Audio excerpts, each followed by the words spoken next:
Have you ever mudded and taped your drywall and ended up with a giant mess, too much compound, tape, air bubbles under the tape?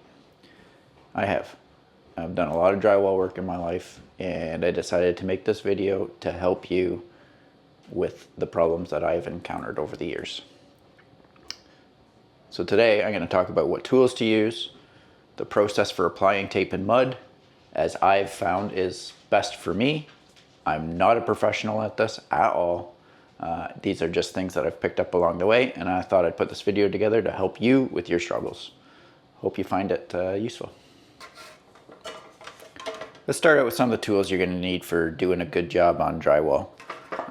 This is a corner trowel. I do rely on it a little bit. I'm going to talk about a way to do the corners that you don't necessarily need to use this. My first coat and when I apply the tape, so we're going to use the smaller 6-inch knife. I have two different versions of it. I prefer this old one. It's been around for 100 years. It's got some nice flex to it. Then you're going to want to get yourself a 12-inch knife. That's going to be for the second and third coat for feathering out the compound. And then I also use this drywall tray that I put my mud on. You can use a trough or you can use a tray. I prefer the tray because I can scrape off my edges nice. I can load it right up with mud, and I find that works well for me. That's what I've got to use to. You're gonna need a hand sander. So I've got this piece of junk from the Home Depot. I've got a corner sander. Again, pretty wore out. I do a lot of drywall work. I do a lot of renovations, so I tend to use this equipment a lot. And then I got one of these sanders that goes on a broomstick. So it's got a little swivel there. I find that very handy for sanding the roof. But I try to apply my mud in a way that I limit the amount of sanding that I have to do. I won't sand anything until the final coat. And then after the third, sometimes fourth coat, then I'll go and give it a quick sand. If you put the drywall mud on properly, then you are going to limit the amount of sanding you have to do, and it should really make it a lot more enjoyable as opposed to a giant mess that we often end up with.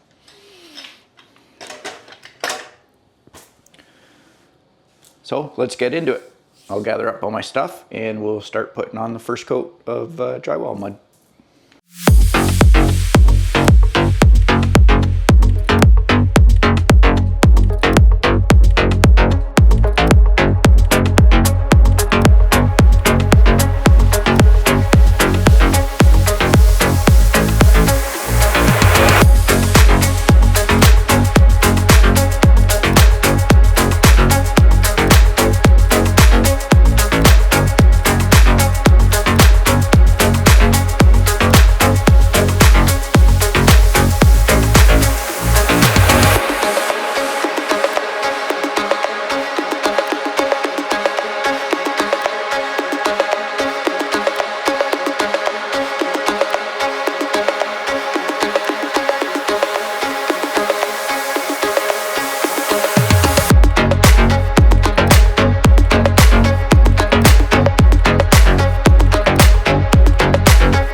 All right, so we got a little bit of compound onto our serving plate here. Some people will recommend that you thin it with water. I just use it straight out of the bucket because I'm lazy. But let's go ahead and we'll start our first coat. We'll start on the straight seams on the walls first. Show you how to do first seam, and then we will do a corner joint. We'll pick the CZ joint right here. We got a cut edge going up to a factory seam. It has a name, I just don't remember what the name is.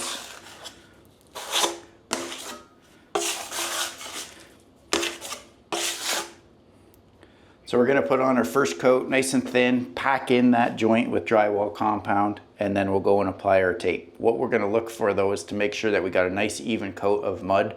No light spots, because that's how you're gonna get air bubbles in your tape.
we got the base down.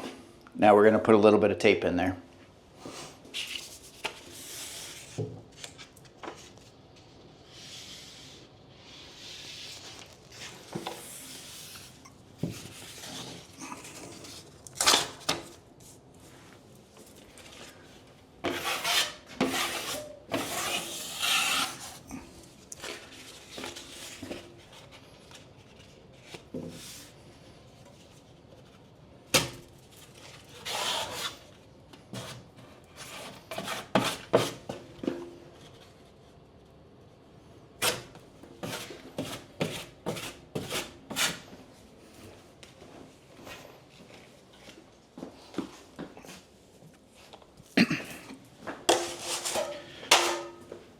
So we got our tape stuck in there. Now we're just gonna take our no mud and we're gonna scrape that in, pack that tape in there. Nice even pressure.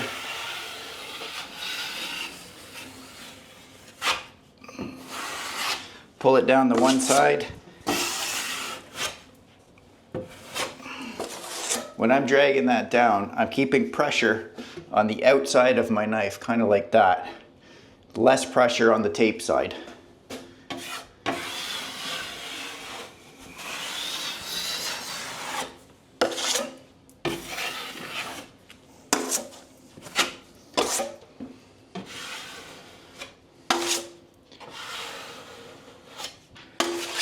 There we go. That is the first coat and tape. Very easy, very simple. Now for the first coat on these here, drywall, the screws, take a little bit of mud, pack it in there one way, go back the other way.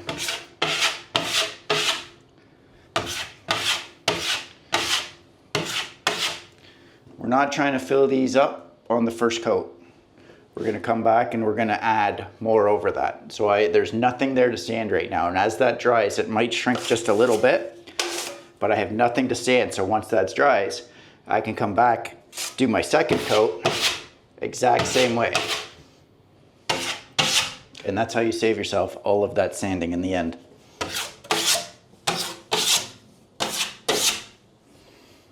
So when we go to do our corners, we're gonna do our corners the same way that we did our straight joint. We're gonna pack in some mud and then we're gonna go and put some tape in there. Again, pressure on the outside of the blade, less in the middle, drag it down.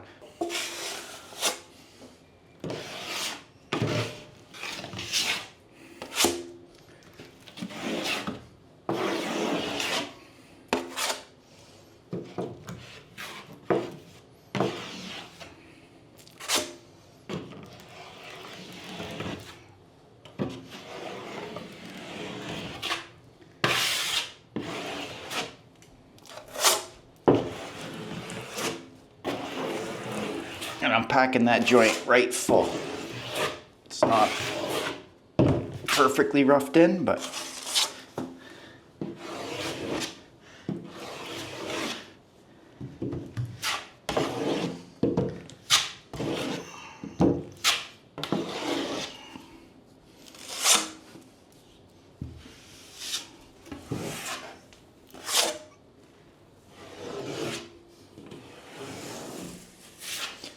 when it comes to mudding these corners, the tip that I found is that depending on what side of the joint you're working on, apply the mud to half of the knife and put that half closest to the joint.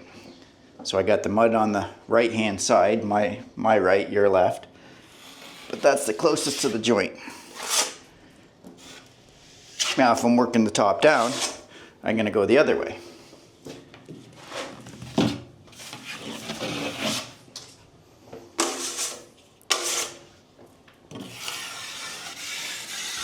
Get rid of some of that extra mud in there.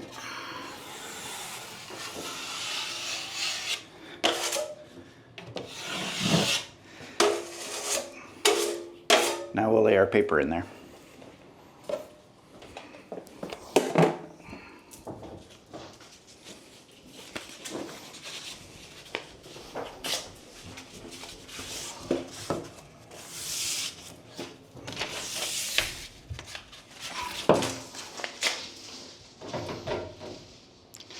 So this paper has a little seam in the middle. Give it a little fold. Roughed out how long I need.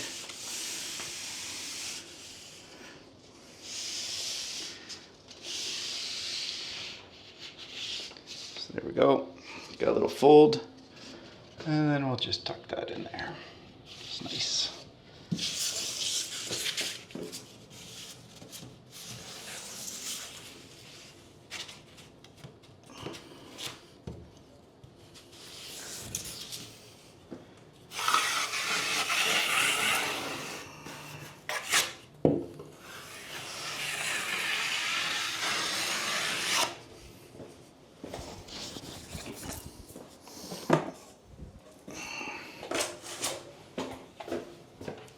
And then just drag your knife down one side and the other. Again, more pressure on the outside of the, more pressure over here as opposed to the joint side.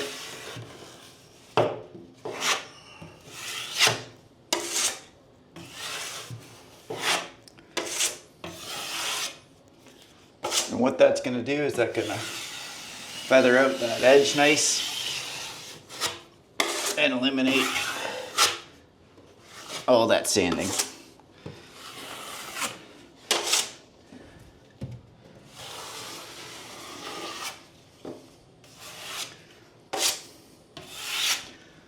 That's it.